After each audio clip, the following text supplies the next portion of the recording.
I challenge tawge I the only chief minister say 24 hours PO bo I 10 hours da loisan ge bo right ko 10 hours da loisan ge 24 hours u pharoi I the 24 hours ka hai chief minister ge pangal se piro bo home minister ge ko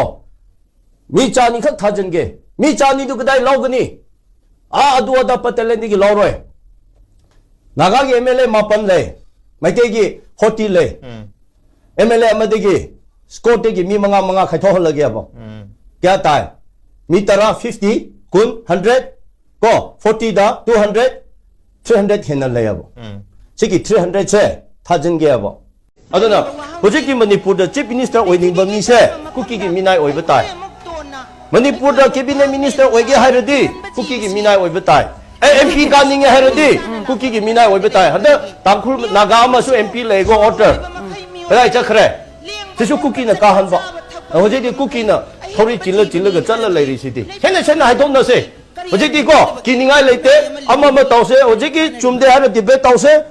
khud thana rasu thana se phusu phunagani mi hadali ba kadali ba se kana na no se government na ne kuki singda tulai pai ra free da thado hole peace pam da se maite na nate naga na nate kuki na ni peace pam ba tar de kuki da hana control taw khro adu taw khro tar de manipur da dum peace la khrani kuki da di control di taw de no mai pai ri ba kampu du da ki ba mong da sarkar ne leba ki sarkar ne chala wari sal mo da lai re maite ga naga da na aran ba ki type da ta halaga chibai thajal lai re kuki ki area da ji no mai pai ra free da chale chu kampu na ne ngasi kap le ba se kuki maseng na mai thare mai thabar tha se moi yum sakat ningai ne aba compensation lo ningai ne aba chief minister na peace lo ga chat se he nongal no mai kap le yum mai thare aba no mai pai ri ba kampu du da ki ba mong da sarkar ne leba ki sarkar ne chala wari sal mo da lai re mai te ga naga da na aran ba ki type da ta halaga chibai thajal lai re kuki ji peace pam de maram di kari ki pam da ba moi di lan taw ga mi siraga moi ki demand do bargain taw ri bane aba adumai taw dare moi demand phangoi aba nahan peace ai na chale kampo pi da adu su ngasi smai na mu thokre asai ki chief minister na peace lo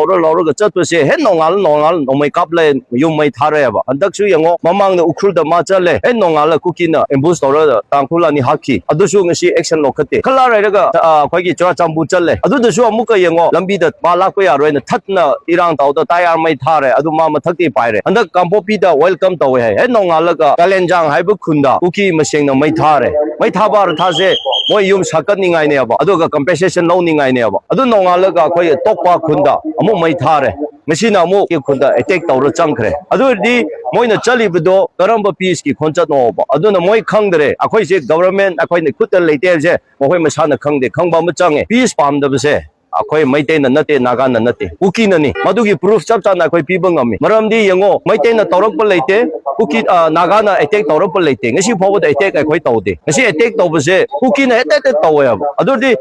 peace pam ba tar de asengba uki da hana control taw khro adu taw khro tar de manipur da dum peace la khrani the cookie da di control di tawde the cookie control free cookie ki area da ji no mai pai ra ga free da chale chu kampu na ne ngasi kap le be se naga area da di combing operation change ko village volunteer lebe maite ge siwai to phakat ta na tawn leire to cookie area da de free da thadoi ado de ga de peace la kan sarkar na peace pam ba tar de cookie do hana control to bio ado di manipur da automatically dum shanti legini smai nai thamjani adu ga cookie go dano ko bigre na PPM dai da le na naga volunteer na kunga na training to ina da program na sanjil laga kui kuno da ki simina to nyam nei ha te dikari ji ki leiri ba government city pra bias ta laikre partiality laikre ba masi problem si bias ne ba bias means aduna ngasai ki present government leita ba chaman nei habedo mina remote paira ga laikre aduna ngasai ki ngasi tumai tawkhre di khutak ta opera mayam security mayam thajal ga phadab natro ukhul da tem ko solambi da ambush tawra kap khibdo just kilometer ahum khak ta ne police station ga aduga mamang da assam rifle mayam le phade kana do su madu operation tawde ba ngak laga mu pi ri leire ngasi su chang laga pharo na ngasi coping operation chang lamo na ngasi kap attack do mayam do phaka kani na cookie ki area da de karimata operation chang de free da chang hale khodale ko adu moi de nomai pai rab ne na maite phangbada naga thena da dum hapata ba kapata ba adu di mi hadali ba kadali ba se kana na no se government na ne ba maram di cookie sing da kulai pai ra ga free da thado hale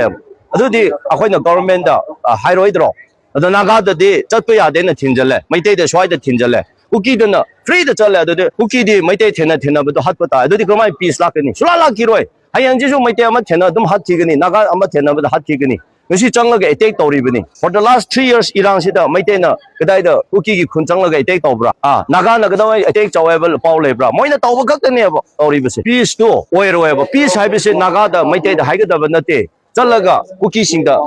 control tawhaugadabane ba adu nomai pairiba kampudu da kiba mongda sarkar ne lebak ki sarkar ne chala wari sal mogoi da leire maitega naga da na aranba gi type ta tahalaga sibai thajal leire sibai thajangda mafam da sibai thajande control tawda mafam da tawde tawroi da mafam da taw leire sibai thajaloi da mafam da thajandan leire adu kadai da peace lakani aduna akhoi gi paliba sarkar se maming gi sarkar ne karimata manungda adu yaudre aduna sidi mina condition ama thamlaga the sarkar ne aduna power se pangal se thoktarabane ba na sigi condition da leire de mi mayam sigi gini akhoi di haina aduna chaknu tawgnu ai se akhoi haya ba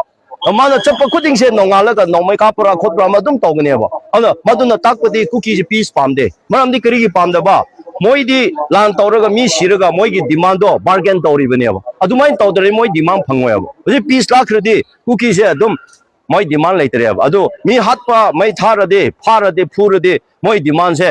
adum kangkhal laya ba si sarkar na si phat ta de huramba mi du bu pharaga tandi pi du huramba mi du da authority pai ba mi na themla chalade huramba mi kangkhat pa tam atro terrorist muthaninga akhoi plan taw da bane adu terrorist kangkhal la laira de terrorist mathang da thaba cha thaba ta ba si sarkar se khang de ba ko ngisi na khak na te amu thokhi gini last de ba do praja na decide taw ba ta ni pu da government se leita ba ga chamane maming da leibani maming da di government leiba sagani manung da di government leite government leiba wai ta ra de nahan de ki mi smaina hatpa phu ba se kutak da action lokhakani asi boba da action lokhataba se maram na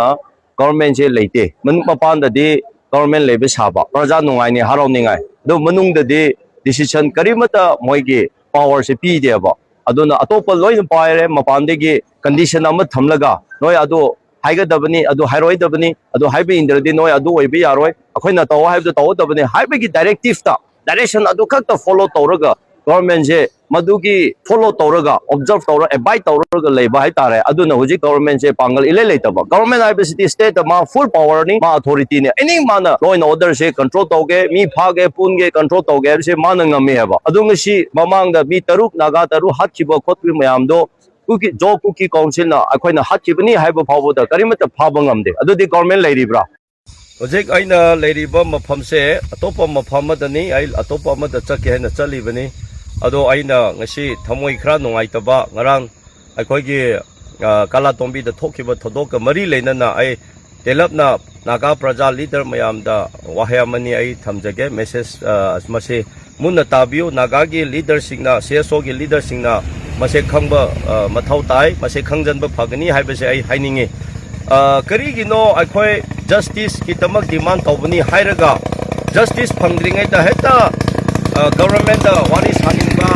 unaningba chief minister da kauraga heta haro na chatba masi kari gi no adugumdo tawbi gi no masina maram oiraga akhoi justice phangdri bani justice se government da PBO na akhoi government da demand tawbani aduna until unless akhoi gi justice phangdri phoba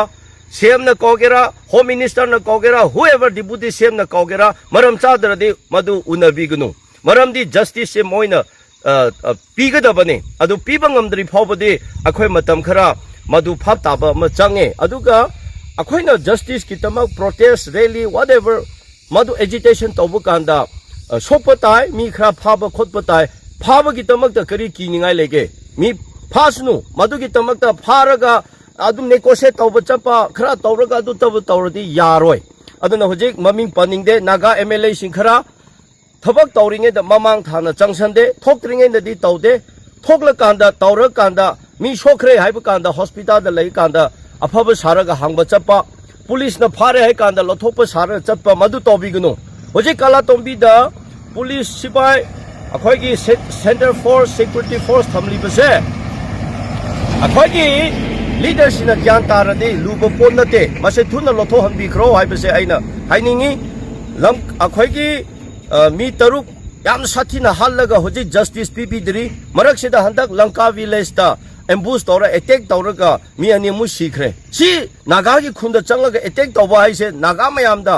lan tawba natro adu akhoi phap ta se aduga sengna haithongna se ukhul gi mi oigera sadapati oigera chande tamelong oigera akhoi gi leader khara mi khara se badak yam sathi rebel lan se da cookie da dum loina ningba cookie da support to ningba cookie da link lai raga thabak tawba mi leader khara yawbu kumnai khoi si ure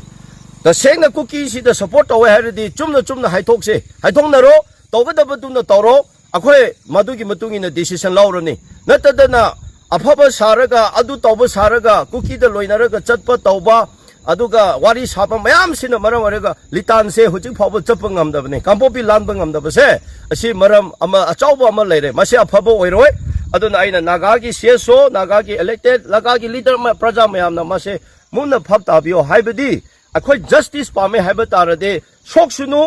sokpatai jail changsunu changbatai phasunu akhoi da su phasnu maduna maram garisu nate akhoi aranba tawba nate justice bio haibase aigi right ne aduna mi sokhra kanda hospital da chalaga afaba sabigunu aduga police na phara kanda afaba sabigunu ahing nungdang akhoi tumdadana thabak tawriba mi wai kaya leiri adu handak kalatombi namding lon da thokliba thabak se naga da usit thawaidadana tawbani masi date 17 da thokhiba accident na maram oiraga masi hojik phawada sumaina thokpani adu ngarang se ai mamingdi paningde naga gi MLA khara CM gi mida o deputy CM da unara khola tawra adungba adugi mahutadi ngara nahan akhoina rally protest mamang da security se lothokpio haise hai khrabani state na taro haina ta da bani state